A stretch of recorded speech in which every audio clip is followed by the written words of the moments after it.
jalur rempah ditengarai terbesar di seluruh wilayah Indonesia. Beberapa titik simpul jalur rempah diyakini berada di wilayah Provinsi Jawa Timur, mulai dari daerah pesisir utara Jawa Timur seperti Tuban, Lamongan, Gresik, dan Surabaya, sampai masuk ke pedalaman Jawa Timur seperti Mojokerto dan Kediri. Ditemukan bukti-bukti peninggalan yang memiliki potensi terkait dengan jalur rempah. Jalur rempah merupakan jalur perniagaan rempah-rempah seperti cengkeh, pala, lada. Sejarawan Anthony Reid menyebut bahwa awalnya perdagangan rempah-rempah berupa pala dan cengkeh dari Maluku ditampung di pelabuhan Majapahit seperti Gresik, Tuban, Sedayu, dan Jaratan di wilayah Jawa Timur. Kemudian komoditi rempah-rempah diteruskan pedagang Gujarat dan Arab melalui Laut Merah ke Timur Tengah dan akhirnya ke Eropa.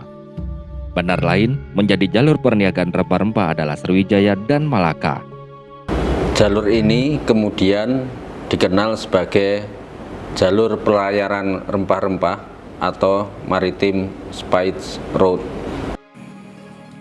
Sejak dahulu kala, rempah-rempah banyak mempengaruhi berbagai aspek kehidupan manusia, mulai dari urusan makan dan minum, obat-obatan dan jamu, perniagaan, transportasi, dan bahkan bangunan-bangunan megah dapat dikaitkan dengan rempah-rempah.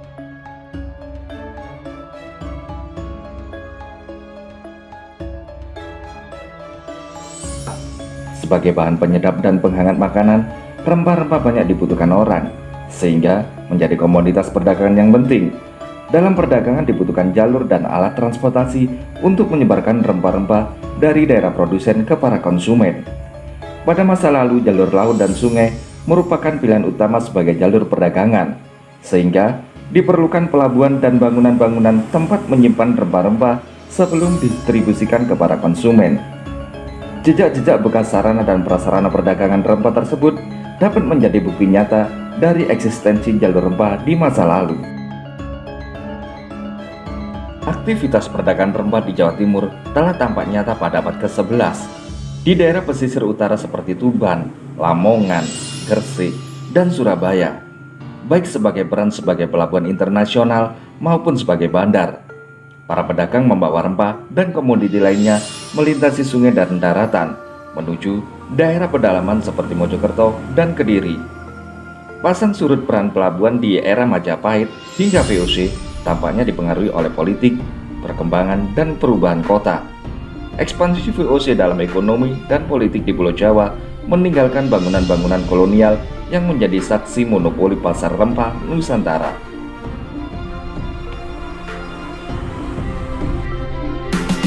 Sahabat budaya, saat ini kita sedang berada di Pelabuhan Tuban, Jawa Timur.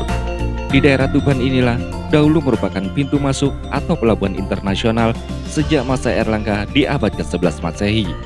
Dari Pelabuhan Tuban ini, kita akan masuk untuk menelusuri beberapa jejak jalur rempah di Jawa Timur. Di Kabupaten Tuban, terdapat beberapa objek yang dapat dikaitkan dengan aktivitas perdagangan pada masa lalu, termasuk perdagangan rempah. Ada jangkar kuno sepanjang 5 meter bekas tambatan kapal di Desa Bancar, Kecamatan Bancar, Kabupaten Tuban. Pelabuhan lama atau Pantai Pum Tuban merupakan bekas pelabuhan kuno. Kemudian bangunan kelenteng Kuan Singbio yang berada di Jalan Marta Dinata nomor 1 Tuban yang memiliki angka tahun 1840. Kelenteng ini dapat dikaitkan dengan komunitas perdagangan Cina di Tuban. Bangunan Museum Kambang Putih yang bergaya Empire Style dari abad ke-19. Nama Kambang Putih berasal dari sebuah prasasti berangka tahun 1050 dari Raja Sri Papaji Garasakan, putra Raja Erlangga, yang menyebutkan bahwa Kambang Putih merupakan kota pelabuhan tempat perniagaan internasional. Setelah dari Tuban, kita menuju ke Lamongan. Di daerah ini terdapat pelabuhan Sedayu Lawas di Kecamatan Brondong. Pelabuhan ini muncul diperkirakan karena di Pelabuhan Tuban tidak dapat langsung masuk ke daerah pedalaman, tetapi harus melewati pesisir melalui sejumlah tempat pelabuhan di sebelah timurnya, sebelum akhirnya memasuki Muara Bengawan Solo atau Sungai Berantas. Selanjutnya kita menuju ke Kabupaten Gresik. Daerah Gresik sudah dikenal sejak abad ke-11 ketika tumbuh menjadi pusat perdagangan antar pulau yang menjalin perdagangan dengan Maluku dan meluas ke berbagai negara. Sebagai kota bandar, Gresik banyak dikunjungi pedagang Cina, Arab, Gujarat, Kalkuta, Siam, Bengali, Champa, dan sebagainya. Gresik tampil lebih menonjol dalam percaturan sejarah sejak berkembangnya agama Islam di Tanah Jawa dan terus eksis pada masa kolonial Belanda. Jejak Rempah di Gresik dapat ditelusuri dari adanya pelabuhan Gresik yang mulai ramai pada abad ke-14 dan menjadi pelabuhan penting di abad ke-16. Makam Sai Bandar Nyi Ageng Pinati, tokoh wanita Islam yang kaya raya di Gresik pada abad ke-14. Beliau adalah ibu angkat dari Raden Baku atau Sunan Giri. Kampung Kemasan di Jalan Nyi Ageng Arem-Arem Gresik. Di kampung ini terdapat beberapa bangunan kuno dengan gaya arsitektur Cina dan Eropa, sebagai jejak adanya komunitas perdagangan Cina dan Eropa di Gresik. Gardu Suling atau Garling di Jalan Raden Santri nomor 19 Bedilan Kebungsun Gresik yang dibangun pada tahun 1929 oleh Kitty Susman, kepala Enim atau perusahaan listrik pada masa kolonial Belanda. Benteng Lodewijk di Tanjung Widoro, Kecamatan Bunga, Kabupaten Gresik. Benteng Lodewijk dibangun atas perintah Gubernur Jenderal Herman William Dendles di sisi barat Selat Madura pada tahun 1808. Jejak rempah juga ditemukan pada kuliner nasi kabuli di Kaburo Sukolilo, Kabupaten Gresik. Kuliner ini menggunakan bumbu rempah-rempah seperti kapulaga, adas, bunga lawang, kayu manis, ketumbar, dan merica yang membuat aroma lebih gurih. Dari Pelabuhan Gresik kita menuju ke Surabaya.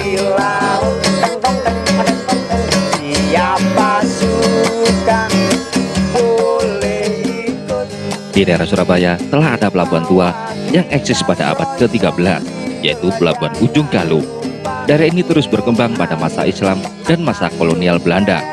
Pelabuhan Tanjung Perak Surabaya yang mulai dibangun pada tahun 1910 agar kapal-kapal besar dapat langsung membongkar dan memuat barang-barangnya, karena sebelumnya mereka membongkar barang-barangnya di Selat Madura, kemudian diangkut dengan tongkang atau perahu menyusuri Kalimas ke pelabuhan dekat Jembatan Merah yang berada di jantung kota Surabaya. Di Surabaya banyak ditemukan jejak peninggalan yang terkait dengan perdagangan, termasuk perdagangan rempah. Ada Sungai Kalimas yang dahulu pernah menjadi jalur transportasi penting di Surabaya. Melalui sungai ini barang-barang dari luar pulau diangkut hingga masuk ke pusat kota. Dalam berita Cina disebutkan nama Patsieh atau Kalimas sebagai tempat bertemunya tentara Cina yang akan menyerang ke Jawa pada abad ke-13. Kemudian ada makam Sunan Ampel dan Masjid Sunan Ampel. Selain sebagai bukti keberadaan komunitas Islam, juga komunitas pedagang Arab di Surabaya. Pasar Pabean Surabaya di pasar rakyat pada kawasan Kampung Arab dan Pecinan ini dahulu pernah berdiri kantor kepabean, yang kemudian namanya dikenal sebagai nama pasar ini, yaitu Pasar Pabean Surabaya. Deretan rumah bertingkat di kawasan Jalan Bagong Surabaya, selain sebagai tempat tinggal kampung Arab, juga sebagai kawasan pertokoan di masa kolonial Belanda. Jembatan Merah di Jalan Raja Wali Kembang Jempun Surabaya.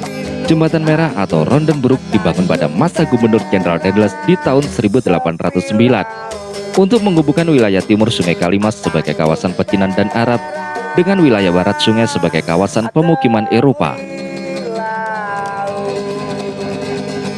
Jembatan Patekan di Jalan Jakarta Surabaya yang dahulu dapat dibuka tutup untuk keluar masuk kapal-kapal di Pelabuhan Kalimas dan merupakan jalan perdagangan yang sangat ramai. Tapi kini jembatan ini tidak dimanfaatkan lagi.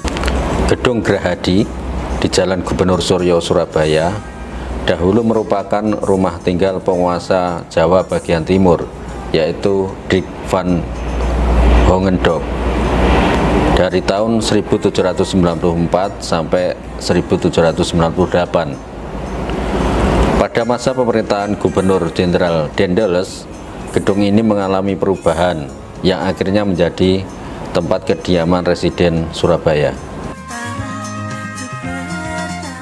Gedung Internasio di Jalan Jayangrono Surabaya dahulu bernama Internationale Credit and Handel Vereniging Rotterdam. Dibangun pada tahun 1929 hingga tahun 1931.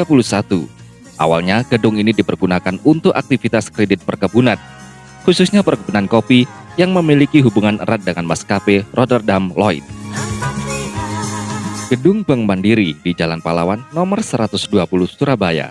Bangunan Belanda bergaya neoklasik yang berdiri tahun 1913 ini dahulunya merupakan Bank Ledentevis Stokvis.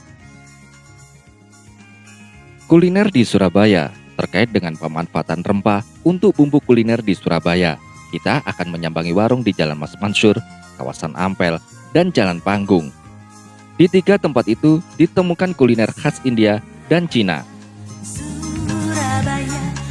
Makanan khas India berupa nasi biryani, yaitu nasi dari beras basmati yang dimasak dengan rempah-rempah khas India dan dikombinasikan dengan sayuran serta daging kambing. Kulfi, yaitu makanan pencuci mulut yang terbuat dari bahan dasar susu segar dan gula yang direbus pada api kecil. Gulab jamun, makanan berbentuk bulat kecil terbuat dari biskuit, susu bubuk, susu cair, dan mentega leleh.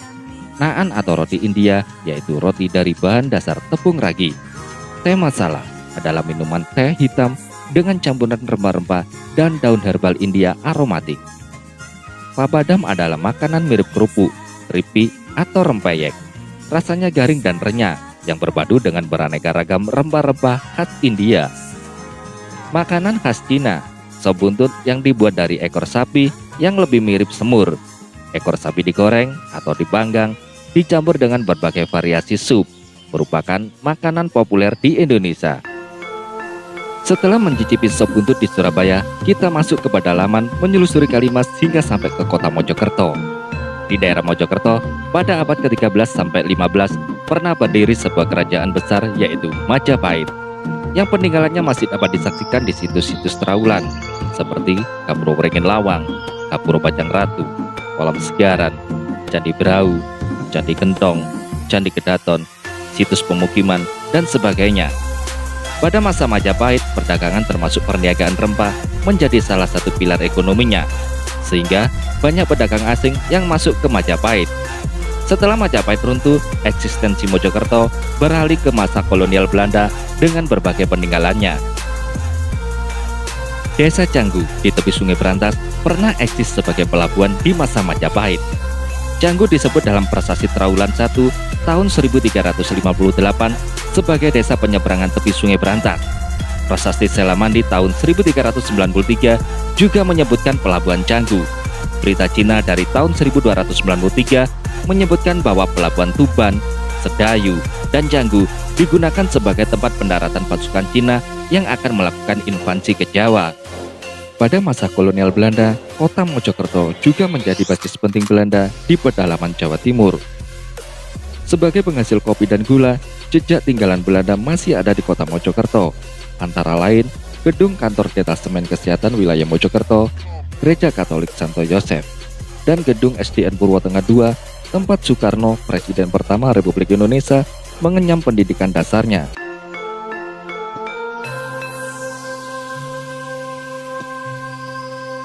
Keberadaan rempah di Mojokerto telah menginspirasi masyarakat untuk membuat minuman khas dari rempah, seperti minuman panjare, yaitu minuman yang terbuat dari pandan, jahe, dan serai.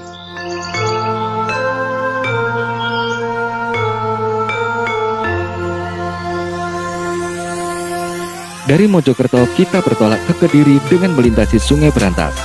Daerah Kediri pernah menjadi pusat kerajaan Panjalu atau Kadiri pada abad ke-11 sampai 12 dan pernah dikuasai Majapahit pada abad ke-13 sampai 15. Banyak tinggalan bercorak klasik Hindu-Buddha di daerah Kediri, seperti Gua Senglong Mangleng, situs Gunung Klotok, Candi Surawono, dan Candi Tegawangi. Ada relief Panji Gambyo yang memperlihatkan adanya gambaran kereta sebagai alat transportasi pada masa lalu.